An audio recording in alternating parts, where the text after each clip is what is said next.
token. Today is Adum, or is it Dum? Tomorrow,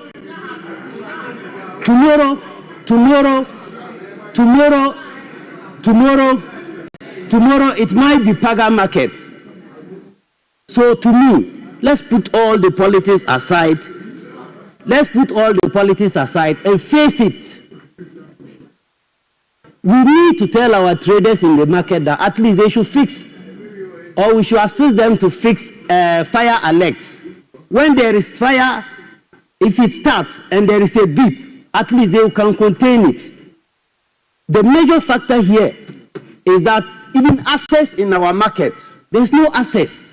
When there's fire, the fire tender cannot even enter the market. That is what we should be concerned about and make sure that we create access. But here is the case, myself and you want to win power. Who will go there and create that access and pull somebody's store down so that you will not get the votes tomorrow? I am urging all of us as a house to hold the bull by the horn and make sure that we do whatever that is necessary for our markets to prevent future events of this nature. Thank you very much. Thank you very much. So, the commercial people, let me give it to.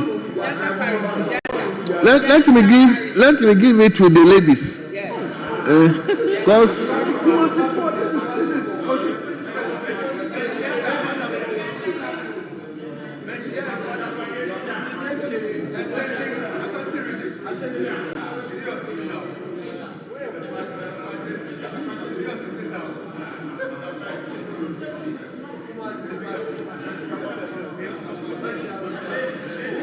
Speaker, thank you for the opportunity. Speaker, I haven't called you. Oh, sorry, I thought you called me. I'm still contemplating who. I want to consider the ladies because they are mostly found in the markets. So let me give it to Honorable Gloria Owusu.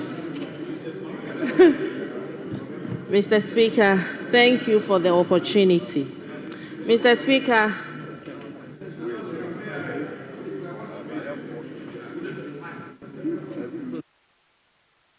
I want to make this pleading to you that I see this morning your gender sensitivity is so high and you want to consider our beautiful and lovely ladies.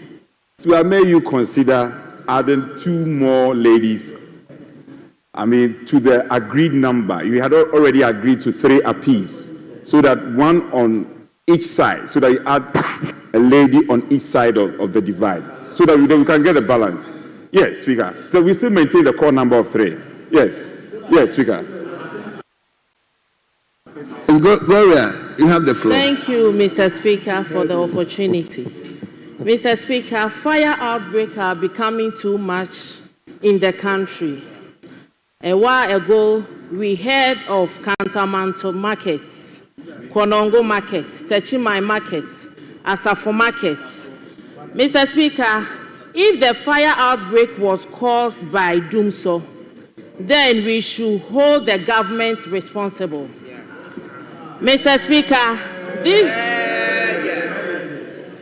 Mr. Speaker, traders are suffering. Mr. Speaker, these market women work hard and have a loans to pay. Government must come to their aid. Thank you, Mr. Speaker. Yes. Aja. Thank you. Thank you very much, Mr. Speaker, for the opportunity to contribute to the statement made by our colleague MP, the MP for Subin. Mr. Speaker, the statement seeks to highlight the issue that occurred a few days ago at Edum in Kumasi, where the market literally got burnt. Mr. Speaker, it's unfortunate, and it's indeed very unfortunate, that these situations keep recurring. We are very often very quick to try to find someone to blame for circumstances that we ourselves create.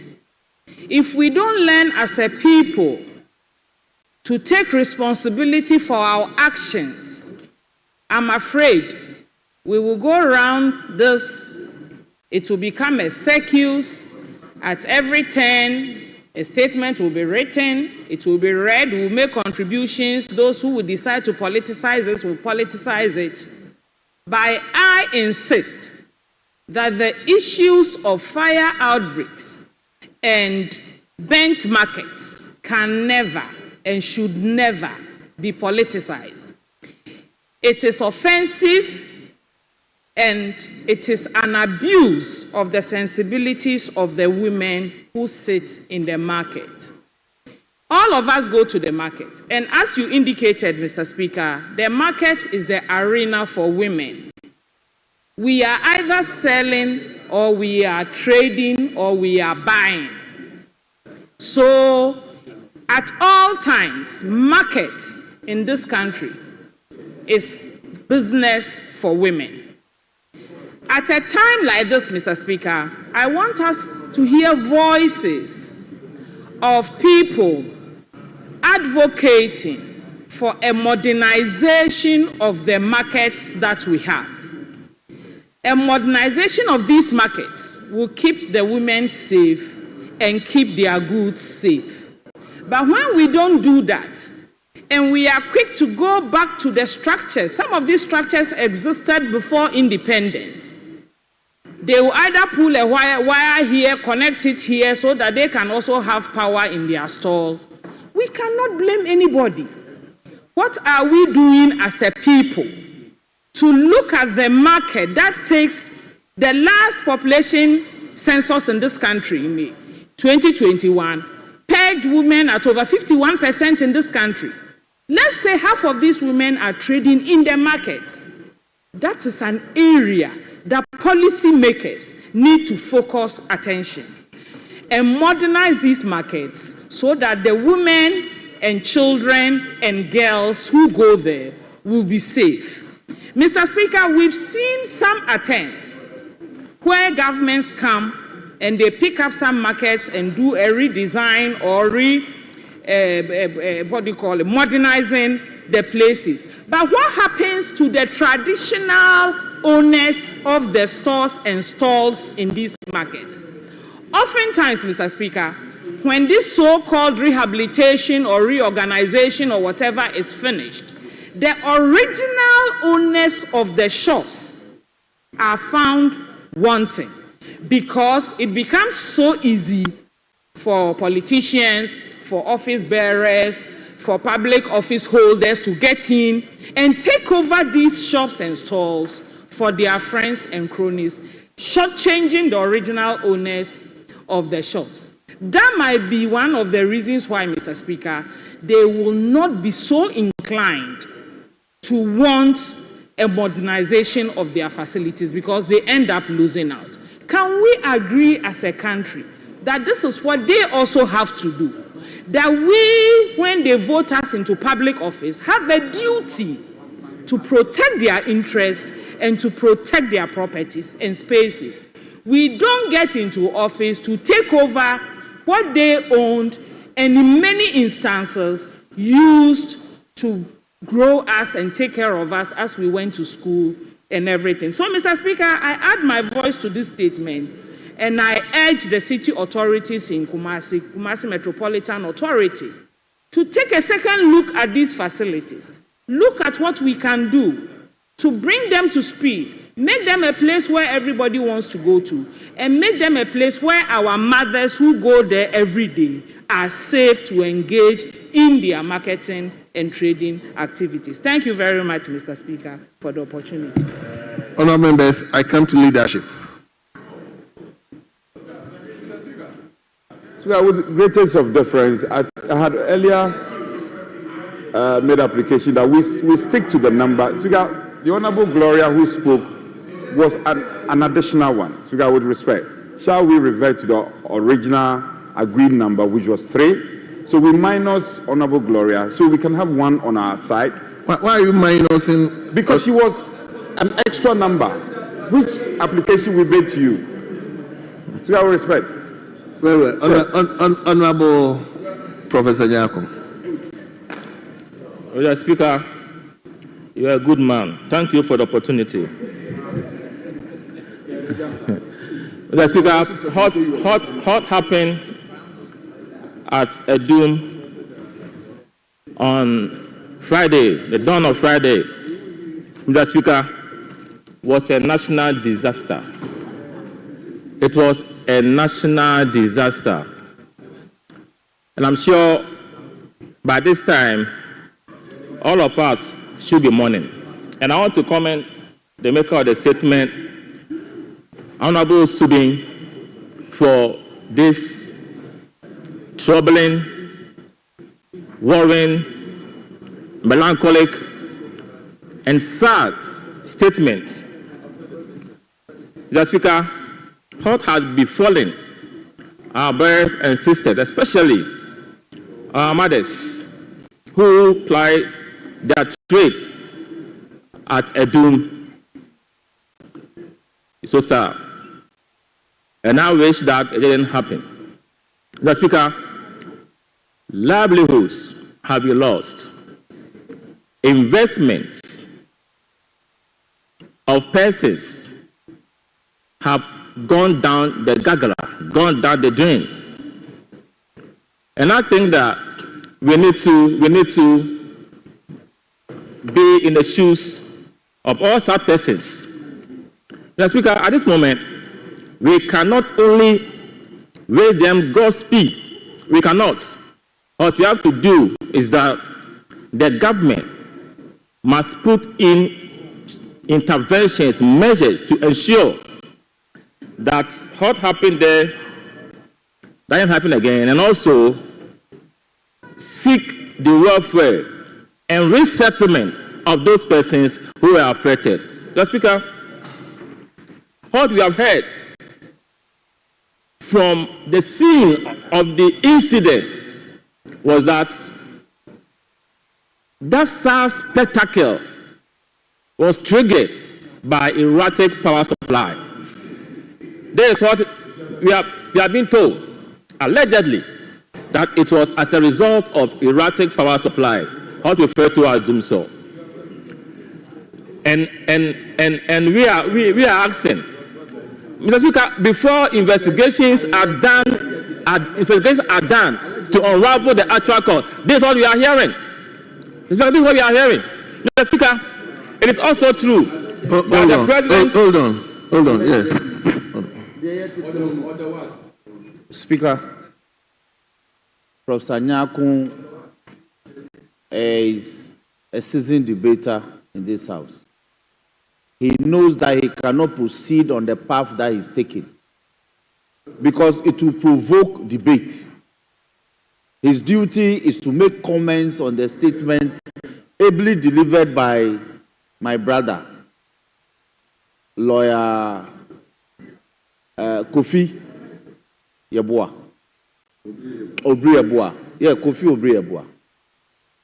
And he shouldn't proceed on that tangent.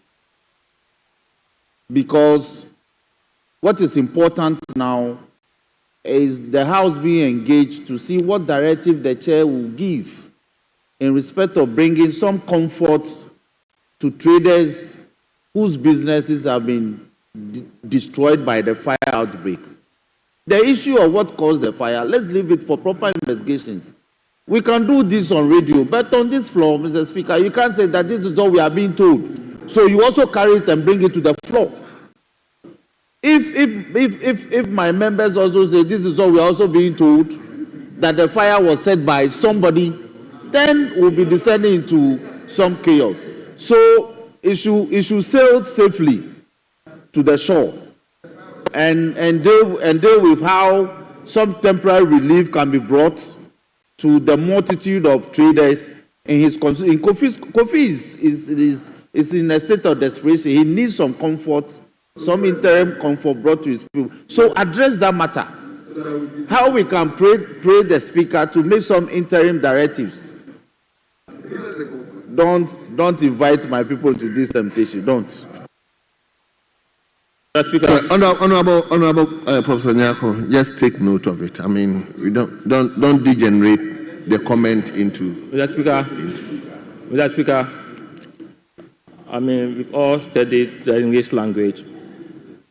I said allegedly. I didn't say that it was ABC. Allegedly. Mr. Speaker, so let me proceed. Let me proceed, Mr. Speaker, and again. Mr. Speaker, and again. Honorable. Mr. Speaker,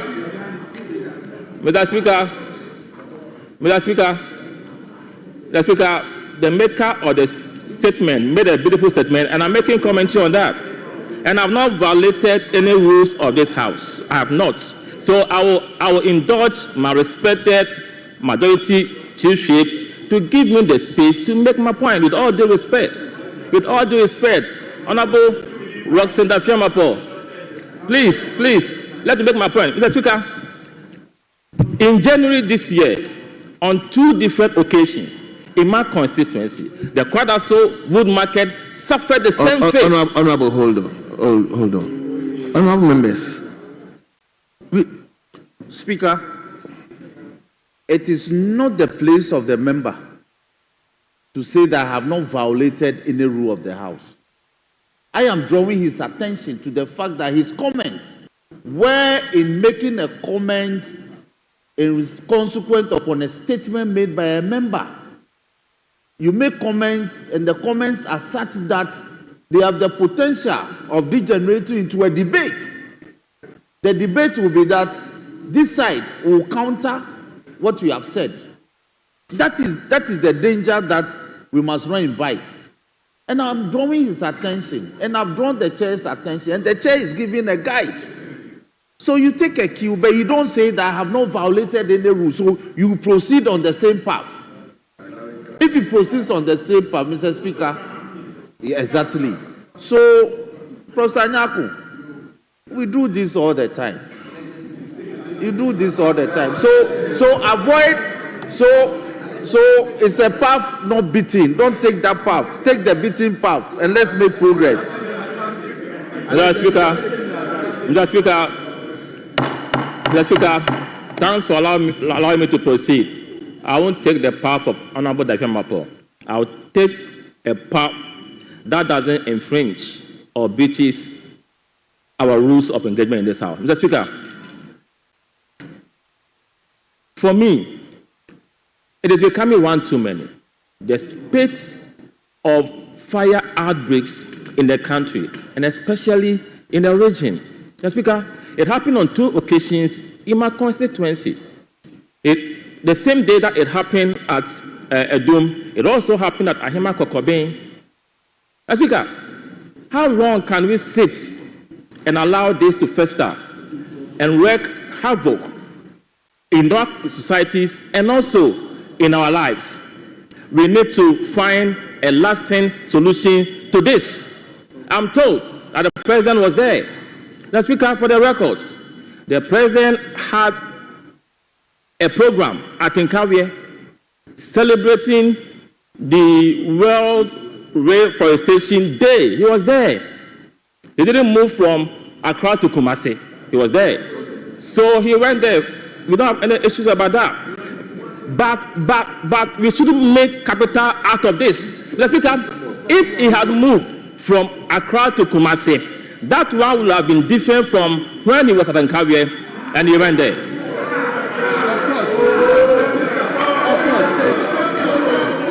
Roxanne, Dafiamapo.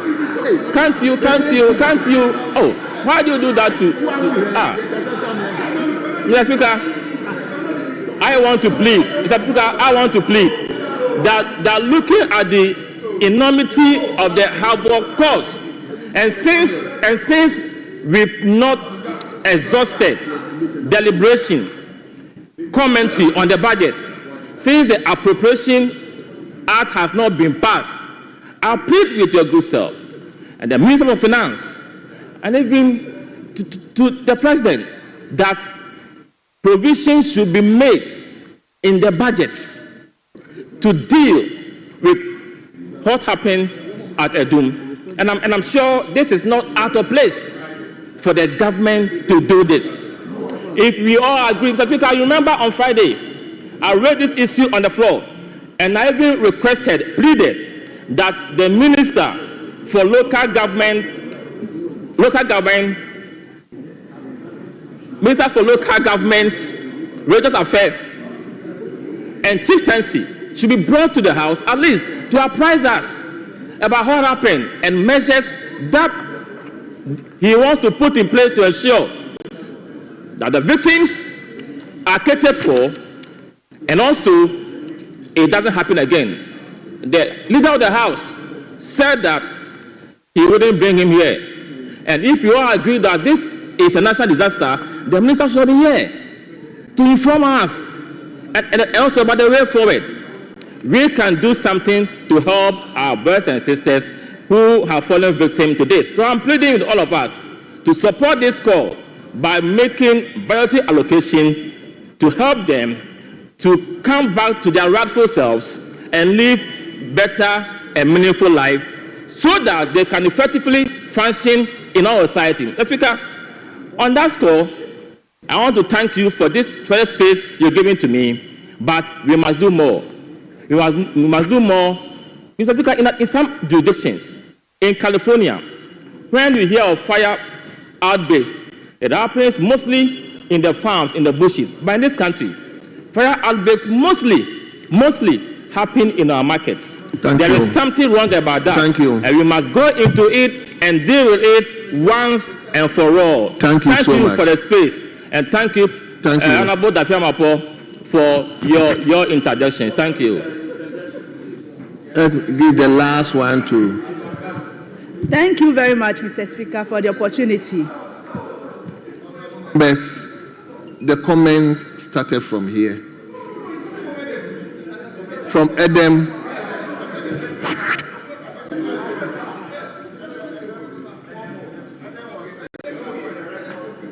Yeah. Yes.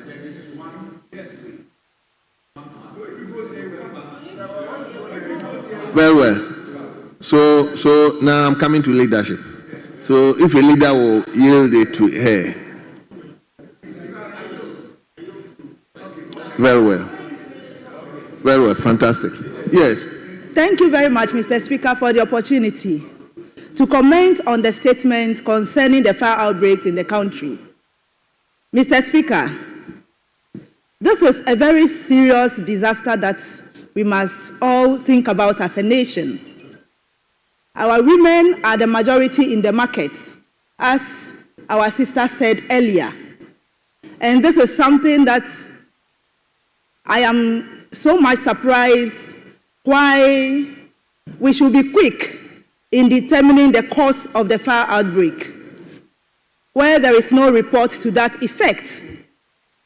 And this makes me think that our people on the other side may be behind these fire outbreaks because of the because of being quick in then responding to the cause of the fire. Mr. Speaker, we are in this country and everybody knows that His Excellency John Mahama is a man who is interested in building markets for our women and Ghanaians. So there is no way one will stand somewhere and say that the cause of this fire outbreak is due to Dumso. The Dumso that we are all experiencing now is Dumso that have been inherited from the past governments. Mr.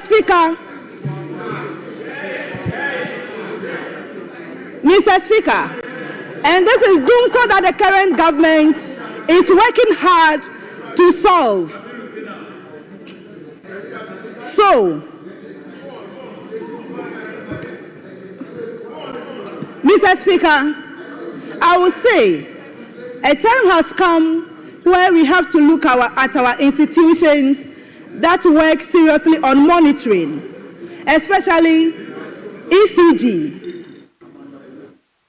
This is the time I think ECG should be going around our markets and all other places that we have electrical issues to check on the connections that are in our marketplaces and all other places, because some of the connections that are in the markets are illegal.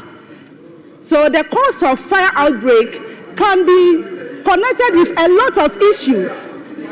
So we plead with the ECG to go take their monitoring seriously, and also I will plead with our local authorities in the Ashanti region and everywhere to go around the markets and check all activities that goes on in the markets, because we have people who sell food in the markets, they use fire. We have people who do all other things that generate fire. So I would say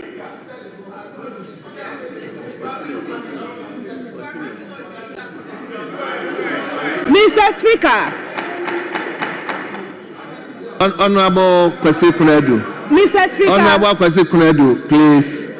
No, I haven't called anybody. Honorable Kwesi Kunedu. Honorable Kwesi Kunedu. Honorable Kabiru. You should not encourage your sister to. Mr. Speaker, we would encourage her, but you cannot say that people in Kumasi are doing illegal. That is illegal connection. Honorable member, if that's what you said, please withdraw that, please.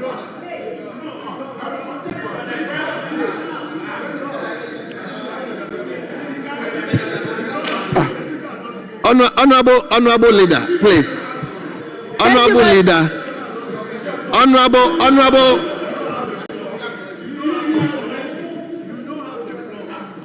Honorable Whip. But Honorable Whip, you cannot ask her to stop speaking. I have given her the floor to speak. My honorable member, speak. Thank you very much, Mr. Speaker. I didn't say the people of Ashanti region are doing illegal connections. I said a lot of things cause fire in so many places, including our markets. One can be illegal connections. One can be illegal connections. And then one can be fire that will, activities that happen in the markets must also be checked. That is what I say, Mr. Speaker. And I'll continue by saying that we should check all the things that we use in the market so we don't leave them on. Mr. Speaker, the gender minister and the Maslow CEO have supported the victims with 100,000 Ghana cedis, which I think will add up to what the regional minister has also contributed to the market women. This will support them. It wouldn't solve all their problems, but we are pleading with other donors and well-wishers to come on board and support the vulnerable ones in the market. Especially, we have men in the market too, but the women are more. That is why we seem to be concentrating on the women, not that we are leaving the men out. So we plead with everybody out there to come on board and support the government in supporting our women in the market. Thank you very much, Mr. Speaker, for the opportunity. Minority leadership. Speaker, may I cede my place to the Honorable Kobna Ochedako, rather. Honorable former Western Region Minister. Yes. Thank you, Mr. Speaker. Mr. Speaker, I'm so happy this issue have come up in this House again. Not long ago, we talked about bushfires, and now we are talking about market fires. Mr. Speaker, if you take the maker of the statement, he made it very clear that he believes that this strategy must ignite a national dialogue on market safety and sustainable business practices. And I think that is the core of the matter, because if you take the way fires are engulfing this country, in the last 3 months that President John Mahama took over, it is becoming a blot on his governance, and I believe that it is time that the issues that have been raised on both sides of the House are discussed properly, and then solutions found for them. Mr. Speaker, before I go on, I would like to express my sympathy for all those who have lost their products or services and their assets at the market. In fact, if you take the work that is being done by the regional minister in trying to raise funding, you can realize that it's peanuts. That also calls on us as a country to start looking at raising regional development funds for regional ministers across the length and breadth of the country, because sometimes when some of these things happen, even financing to even take care of the initial problems becomes a major difficulty. Going forward, Mr. Speaker, I believe that the women also need a lot of funding to do their businesses. And I believe that this country will have to find new ways or emergency funds immediately for them, for all the markets that have been bent, so that their activities can be resuscitated and reactivated for them to live their lives. But Mr. Speaker, one of the issues that confronts me sometimes is that if you take the NDC current budget that has been presented to Parliament, one way of raising money is to charge taxes on the insurance that people are buying. And the category of insurance that markets can be covered includes this particular taxes. And I believe that government will have to take a second look at removing it so that people will be energized to take insurance for their shops, so that when some of these calamities do happen, the insurance companies can be in there quickly to support it. Because if you even take the California issue that happened, with time, the insurance companies were running away because it was so enormous that they couldn't support it. So I believe that it is better we take these taxes out so that market women, shop owners, can use that money to even buy their own fire extinguishers for all the shops. Because if all the shops, about 2,000 shops, had fire extinguishers, and this issue had happened and they had them, that could have been the first line of defense in spreading the fire across the length and breadth of the market that has happened at Odum. So I believe that this is one thing that we need to look at. I remember along the line, even for my own market, the Takoradi Central Market, I had to buy a lot of fire extinguishers for them. And they always use this as the first line of defense when fires started anywhere near them. And I believe that is something that we need to encourage across the length and breadth of this country to make sure that we are able to do so. Secondly, a lot of our markets are old. So under the last regime, we're trying to rebuild a lot of these markets.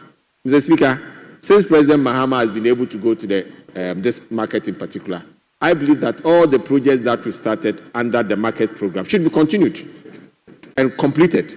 Because after all, if you look at the amount of money he's been able to raise from Minerals Income and Investment Fund, which has been the savings done by Nana Addo Dankwa Akufo-Addo's government, and is moving them to the big push, you should be able to use some of these monies to support the development of our market. And for the markets that are old, we can also modernize them.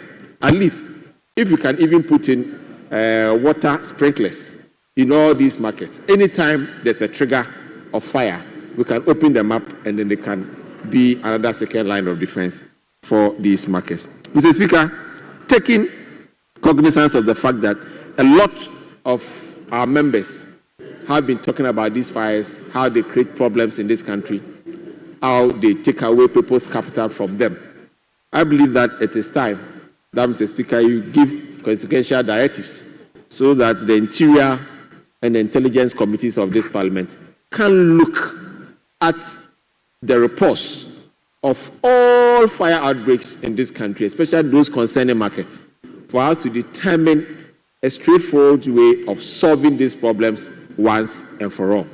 Because the last time it happened, all the young men on TikTok were complaining that it was doing so. Another time, people will complain it's illegal, electricity. Another time, people will complain it's market, the cooking of food in the market, that creates the problem. I believe that if you're able to give this directive, we'll be able to put and have a comprehensive report that can show us in the right direction, and then we can put in the necessary steps to implement them so that we don't have or suffer this fate again as a country, because the fires are becoming too much. And in the last 3 months, I believe that President John Mahama is having the biggest bash of his government for seemingly allowing fires to destroy our mothers' businesses in all the markets in this country. With this few words, Mr. Speaker, I thank you very much for the opportunity to add my voice to the matter. Thank you very much. Honourable members, let me thank the maker of the statement, and all of you have commented on this statement. I think appropriately I will refer this particular statement to a joint committee on defense and interior, and possibly recommend to the House the appropriate remedies that we can adopt. I so direct. Speaker, ever often the referrals are made then. So if I may pray for some time limits. Very well. If they could do so within 6 weeks. Very well. I direct that the committees, that's Defense and Interior and that of local government, should report to this House the first week of the second meeting. The first week of the second meeting. I so direct. Speaker, we are guided. Thank you very much. Thank you. So now we will go back to statement item 7. 7 still, yes. Item 7. So, honourable members, today my information is that we are closing the commentary or debate, whichever we look at it. Tomorrow we will only listen to the leaders, the two leaders. That is so, Mr. Speaker. Yes, tomorrow we will only take the two leaders and take the reports of the various committees. So today, more or less, we are taking the last batch of that is commentary. so, Mr. Speaker. Very that well. is so. So, honourable members, we will begin with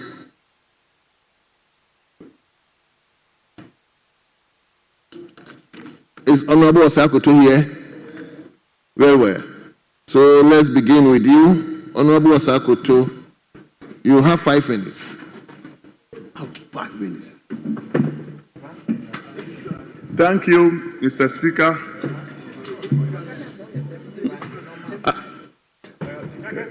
So, Honourable, you have 5 minutes. I am Deputy Ranking Speaker. You are Deputy Ranking of Agriculture. So please, can you give me 10 minutes? Very well. If indeed you are Deputy Ranking, then you have 10 minutes. Yes. Thank you very much, Mr. Speaker. Mr. Speaker, I want to add my voice to the budget statement made by the Minister for Finance, and I'll restrict my commentary on the agriculture sector. Mr. Speaker, the government wants to address the challenges of the agriculture sector through the agriculture economic transformation agenda, which they think they can use that to create jobs. Now, the agriculture economic transformation agenda, they have a program, Feed the Nation, to address some of the challenges. And, Mr. Speaker, may I say that the agriculture economic transformation agenda encompasses programs such as establishment of farmer service centers, creation of farm banks, reintroduction of fertilizer subsidy, then supporting the youth in agriculture, then also facilitating the production of 100,000 metric tons of seed cotton, and among others.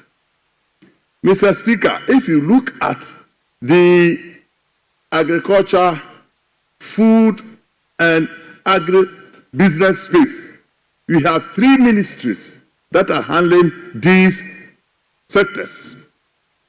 These are Ministry of Fisheries and Aquaculture, 2, Ministry of Agriculture, 3, Ministry of Trade, Agribusiness and Industry. Mr. Speaker, if you look at the budget of these three ministries, the percentage allocation of budget to these ministries is inadequate. Mr. Speaker, may I seek an indulgence to look at a paper that was presented by Professor Onuwa the day we had a workshop. Professor Onuwa from Agribusiness. Very well. Okay.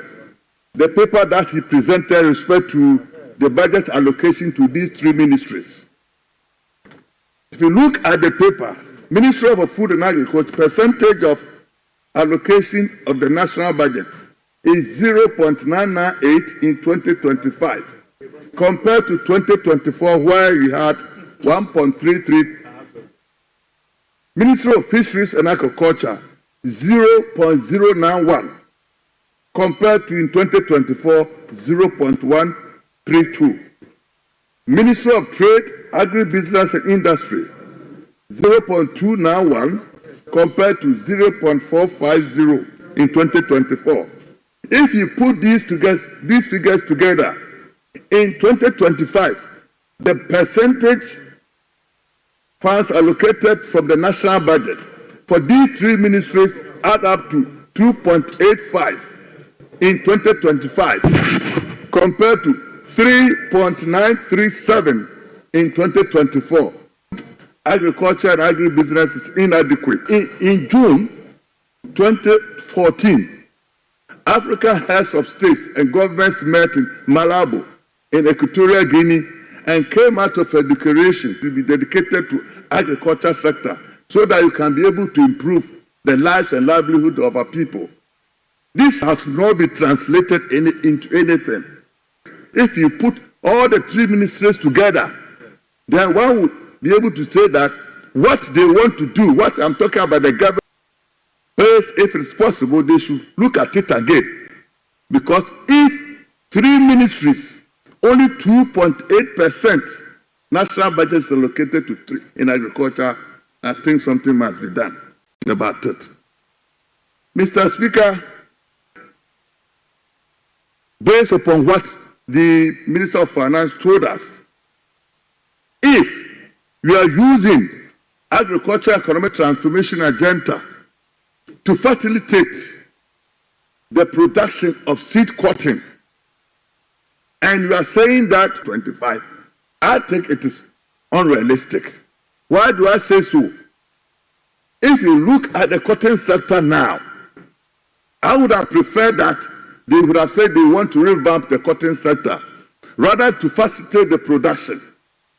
If you look at the cotton sector now, seed cotton, and if 1 year you want to produce 100,000 metric tons of seed cotton, I think it is involved in cotton production.